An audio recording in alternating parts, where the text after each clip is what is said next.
چھٹا بڑا گناہ ہے والتولی یوم الزحف، میدان جنگ سے پیٹھ پھیر کر بھاگنا۔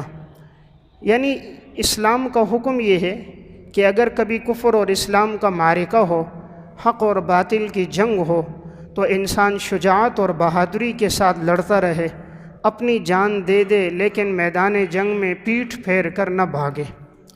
الا یہ ہے کہ دو صورتوں میں اجازت ہے۔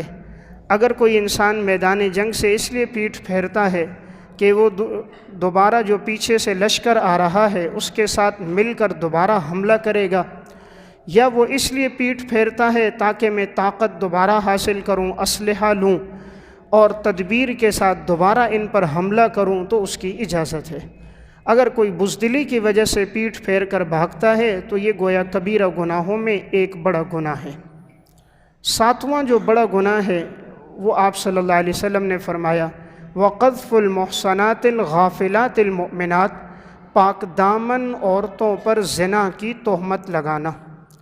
یعنی مسلمان پاک دامن عورت ہو، مسلمان پاک دامن مرد ہو، اس کے بارے میں یہ تہمت لگانا کہ معاذ اللہ یہ زانی ہے، اس کا کردار ٹھیک نہیں ہے، یا یہ حرام سے پیدا ہوا ہے، یا اس کی طرف غلط نسبت کرنا، شریعت نے اس سے ہمیں منع کیا ہے۔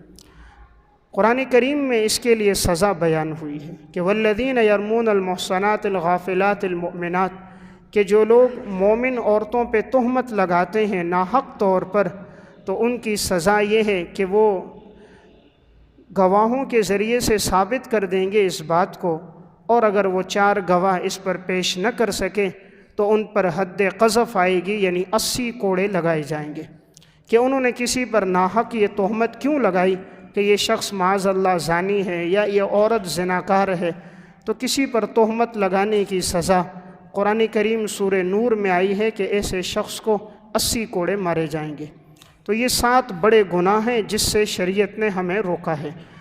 کسی پر تہمت لگانے کی کبھی سزا تو اللہ تعالیٰ انسان کو آخرت میں دیتے ہیں، اور کبھی کبھی سزا انسان کو دنیا میں بھی مل جاتی ہے۔ شاہ عبدالعزیز محدث دہلوی رحمہ اللہ، متوفی 1239 ہجری کی کتاب ہے بستان المحدثین، اس میں انہوں نے امام مالک رحمہ اللہ کے ترجمے میں ایک واقعہ نقل کیا۔ امام مالک رحمہ اللہ کے دور میں ایک خاتون غسل دے رہی تھی ایک خاتون کو، جس کا انتقال ہو گیا تھا۔ وہ نیک صالح مومن عورت تھی۔ تو یہ غسل دینے والی جب اسے غسل دے رہی تھی تو اس کی شرمگاہ پر جب اس نے ہاتھ رکھا تو اس نے کہا کہ یہ شرمگاہ معاذ اللہ، اور یہ عورت معاذ اللہ بڑی بد کردار تھی، اس کا کردار ٹھیک نہیں تھا، یہ زانیہ تھی۔ تو اس نے غسل دیتے ہوئے اس مومنہ عورت پر اس نے تہمت لگائی۔ تو جب اس نے یہ بات کہی تو اس کا ہاتھ اس کی ران کے ساتھ چپک گیا۔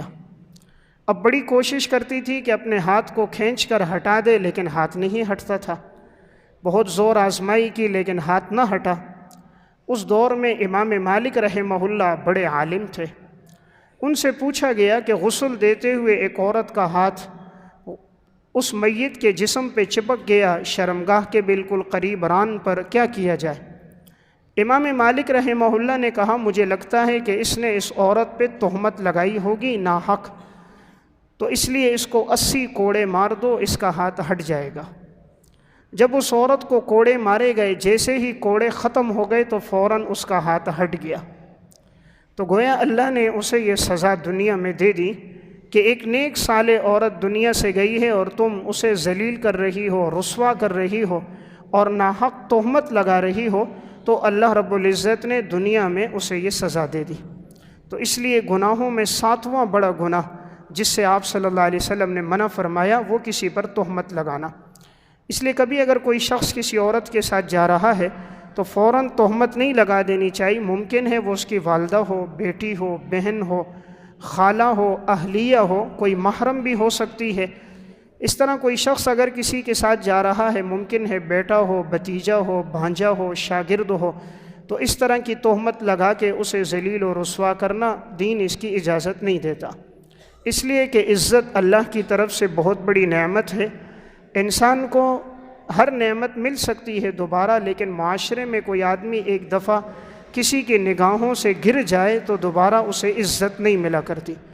تو اس لیے شریعت نے عزت کا بڑا لحاظ رکھا کہ اگر کوئی کسی پہ تہمت لگاتا ہے تو اس پر حد لگائی تاکہ معاشرہ بدامنی سے محفوظ رہے، ورنہ ایک دوسرے پہ تہمت لگاتے رہیں گے، بدامنی پھیلے گی، معاشرے میں فساد پھیلے گا، تو اسلام نے ہمیں ان 7 گناہوں سے منع فرمایا۔